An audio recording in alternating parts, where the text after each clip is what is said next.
नमस्कार दोस्तों, मेरा नाम है आशीष राठौर। आज आप लोगों को दो बहुत ही महत्वपूर्ण काम बताने जा रहा हूं जो कि अभी अभी हाल ही में भारतीय रेलवे में हुए हैं और रोलिंग स्टॉक सेक्टर से रिलेटेड बहुत ही इंपॉर्टेंट ये काम है।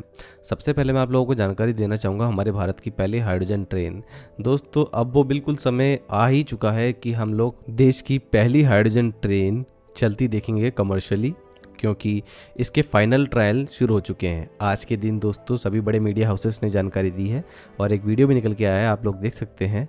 डीजल इंजन के द्वारा हमारी हाइड्रोजन ट्रेन को हरियाणा के जिंद से ले जाया जा रहा है आरडीएसओ के सुपरविजन में होने वाले फाइनल ट्रायल्स के लिए। ये ट्रायल्स आज हुए हैं 120 किलोमीटर प्रति घंटा की रफ्तार से। ये इस ट्रेन की मैक्सिमम डिज़ाइन स्पीड भी है और ये जो स्पीड है इस पर ये कमर्शियली रन तो नहीं करेगी, लेकिन हाँ, यहाँ पर ये ट्रेन का जो मैक्सिमम ट्रायल रन है वो लिया जा रहा है, जिससे कि इस ट्रेन की पूरी कैपेबिलिटीज़ की जो है टेस्टिंग हो जाएगी कि ये जो रेक रेडी हुआ है 10 कोचेस का, जिसमें से दो पावर कार ही हैं जिसके अंदर हाइड्रोजन फ्यूल सेल लगा हुआ है और बैटरी पैक भी लगा हुआ है।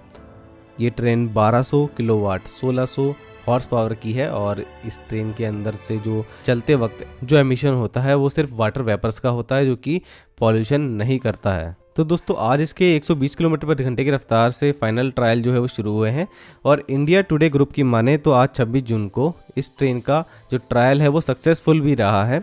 तो अब ऑफिशियल डॉक्यूमेंट्स का इंतज़ार रहेगा। जैसे ही रेलवे बोर्ड इसको मंजूरी देगा फाइनल, उसके बाद हम लोग इस ट्रेन को चलता देखेंगे कमर्शियली पहली बार जिंद और सोनीपत के बीच में, जहां आज ट्रायल रन भी लिए जा रहे हैं।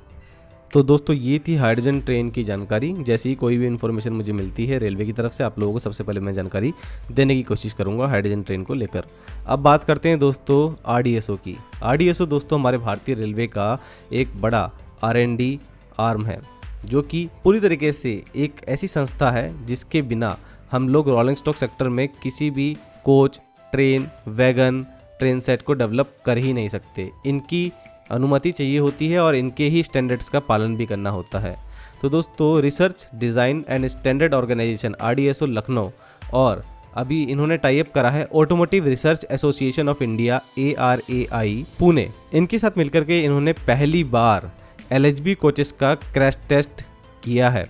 और अभी तक आप लोगों ने ये कार्स के साथ देखा होगा, जहाँ पे ट्रक्स के साथ देखा होगा कि क्रैश टेस्ट हो रहे हैं। उनकी जो स्ट्रेंथ है उसको पता करने के लिए स्ट्रक्चरल स्ट्रेंथ पता रहेगी, तभी आगे और जो मॉडल्स आते हैं उसमें चेंजेस किए जा सकते हैं। काफ़ी डेटा मिलता है इससे, सेंसर्स और कैमरा जो है वो इंस्टॉल किए जाते हैं।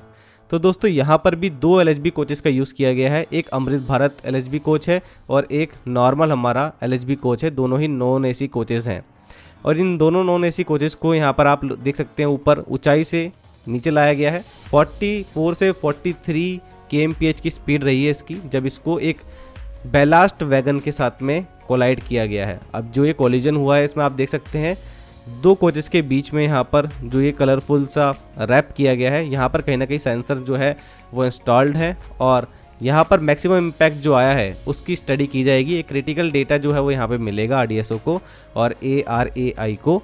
और जो ये टेस्टिंग है दोस्तों, ये करा गया है in accordance with standard EN 15227। तो यूरोपियन स्टैंडर्ड के अकॉर्डिंग ये क्रैश टेस्ट किया गया है और उन सभी मापदंडों का यहाँ पर पालन किया जाएगा जो कि यूरोपियन स्टैंडर्ड के हैं। और इस क्रैश टेस्ट से पता लग पाएगा safety, vehicle engineering and emissions से रिलेटेड डेटा। और आरडीएसओ को जो भी डेटा मिलेगा उसके अकॉर्डिंग वो आगे जब LHB कोचेस में कुछ चेंजेस करेंगे, जिससे कि ये कोचेस जो हैं वो और ज़्यादा बढ़िया हो सकें। जब भी कोई एक्सीडेंट या दुर्घटना की कंडीशन हो उस समय ये कोचेस अपनी बेस्ट परफॉर्मेंस दे। हालांकि LHB कोचेस ICF कोचेस से काफ़ी ज़्यादा बेहतर रहे हैं। ये स्टेनलेस स्टील बॉडी के होते हैं, हैवी स्ट्रेंथ होती है इनकी और एक के ऊपर एक चढ़ते नहीं है, कैप्साइज नहीं होते हैं।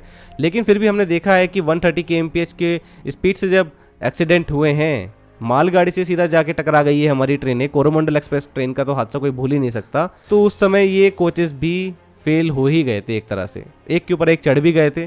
और जब स्पीड ज़्यादा होती है दोस्तों तो फिर चाहे कैसी भी स्ट्रेंथ हो कुछ मैटर नहीं करता है।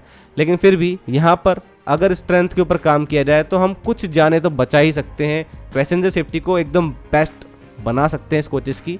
और पहली बार ऐसा हो रहा है, क्रैश टेस्ट हो रहा है, अच्छी बात है। पारदर्शिता रखी गई है, जनता को जानकारी यहाँ पे मिल रही है। जैसे हम लोग कार खरीदने जाते हैं तो कार के भी क्रैश टेस्ट होते रहते हैं, तो ऐसे ही यहाँ पर LHB को जैसे क्रैश टेस्ट करके भी अच्छा किया, वीडियो यहाँ पर रिलीज़ किया। और मुझे लगता है कि ये काम तो पहले ही कर लेने चाहिए थे, बहुत पहले से इस चीज़ के ऊपर बहुत ज़्यादा स्टडी करनी चाहिए थी। स्टडी होती भी होगी लेकिन क्रैश टेस्ट की वीडियोस सामने कभी नहीं आए। लेकिन कंप्यूटर पर जब हम लोग डिज़ाइन करते हैं कोचेस, तो उस समय स्ट्रक्चरल स्ट्रेंथ के ऊपर जो स्टडी होती है वो वर्चुअली होती है। और जब यहाँ पर हमने सामने से क्रैश होते हुए देखा, टेस्ट होते हुए देखा, तो इससे जो डेटा निकल के आता है वो बिल्कुल रियल वर्ल्ड का डेटा होता है, जो कि बहुत ज़्यादा ज़रूरी होता है।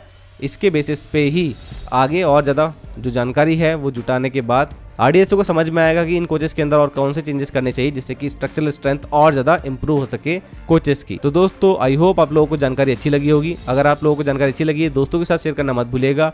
चैनल के मेंबर जरूर आप बन सकते हैं, जिससे कि आप लोगों को आने वाले दिनों में एक्सक्लूसिव वीडियो देखने को मिलेंगी। आज के लिए इतना ही। वंदे मातरम, भारत माता की जय।